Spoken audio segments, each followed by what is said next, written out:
தமிழ்நாடு சட்டமன்ற தேர்தல் 2026 தேர்தல் பரப்புரை முடிந்துவிட்டது. இறுதிக்கள நிலவரம் எப்படி இருக்கிறது என்பதை பார்ப்போம். விருத்தாச்சலம் தொகுதியை பொறுத்தவரை பிரேமலதா போட்டியிடுகிறார். அவருக்கு எதிராக பாட்டாளி மக்கள் கட்சியின் சார்பாக டாக்டர் தமிழரசி அவர்கள் போட்டியிடுகிறார். தமிழரசி அவர்கள் இந்த தொகுதியில் மிக அறிமுகமான நபர். அவர் பல்வேறு சமூக நலப்பணிகளை மேற்கொண்ட ஒரு மருத்துவர் ஆவார்.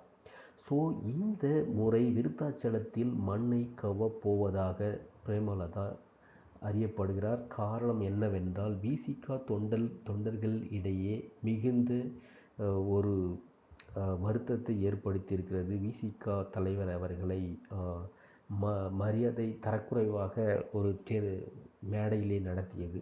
ரெண்டாவது விஷயமாக காங்கிரஸ் கட்சியில் தலைமையும் திமுகவுக்கும் இருக்கின்ற அதிருப்தி காங்கிரஸ் ஓட்டுகளை இவருக்கு பெற்றுத்தராது. அதே நேரத்தில் விசிக தொண்டர்கள் இவர் மீது உள்ள அதிருப்தியின் காரணமாக இவருடைய விசிக வாக்குகளும் பிரேமலதா அவர்களுக்கு வரப்போவதில்லை. ஸோ ஆகவே அந்த தொகுதியில் நன்கு அறியப்பட்ட மக்கள் சேவை புரிந்த டாக்டர் தமிழரசி அவர்கள் வெல்வது உறுதியாகியுள்ளது.